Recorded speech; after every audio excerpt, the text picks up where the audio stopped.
আসসালামু আলাইকুম, মনি ভিলেজ কুকিংয়ে সবাইকে স্বাগত। আজ আমি বানিয়ে নেব রমজান স্পেশাল পেঁয়াজি পকোড়া। তো দেখতে যতটা সুন্দর, খেতে ঠিক ততটাই সুস্বাদু। তো চলো বানিয়ে ফেলা যাক। এখানে আমি নিয়ে নিয়েছি কিছু পেঁয়াজ কুচি, ধনেপাতা কুচি, কাঁচা লঙ্কা কুচি, স্বাদ মতন লবণ দিয়ে দিলাম, হলুদের গুঁড়ো 1 চামচ, লঙ্কার গুঁড়ো 1 চামচ, চাট মশলা দিয়ে দিলাম অল্প একটু, খাবার সোডা দিয়ে দিলাম, বেসন দিয়ে দিলাম,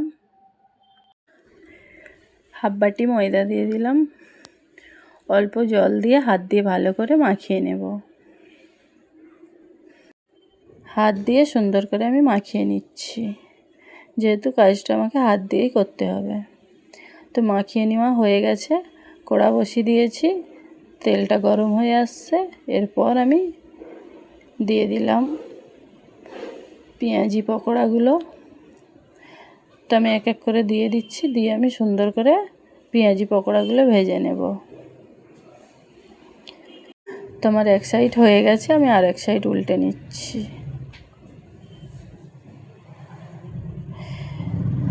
তো এইভাবে আমি উল্টিয়ে পাল্টিয়ে ভেজে নিচ্ছি। তো বন্ধুরা, ভিডিওটি দেখতে দেখতে অবশ্যই একটা লাইক করে দিন।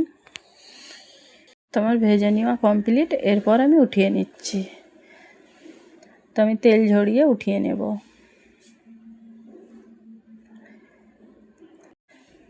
দেখতে মাশাআল্লাহ কালারটা খুব সুন্দর আসছে। তেল ঝরিয়ে আমি সব পেঁয়াজি পকোড়াগুলো তুলে নিলাম। তো আমি সুন্দর করে পরিবেশন করে নিলাম। তো বন্ধুরা, আমার ভিডিওটি কেমন লেগেছে? আশা করছি সকলকে ভালো লেগেছে। যদি আমার ভিডিওটি ভালো লেগে থাকে অবশ্যই আমার চ্যানেলটিকে সাবস্ক্রাইব করে দিবেন। ফেসবুক পেজ থেকে দেখে থাকলে পেজটিকে ফলো করে দিবেন। এতক্ষণ আমার ভিডিওর সঙ্গে থাকার জন্য সুন্দর একটি কমেন্টস করবেন, যাতে আপনাদের কমেন্টস দেখলে আমাকে খুব ভালো লাগে বা উৎসাহ লাগে। আজকের মতো সুস্থ থাকুন, ভালো থাকুন। বাই বাই, আল্লাহ হাফেজ। নেক্সট ভিডিও আবার দেখা হচ্ছে।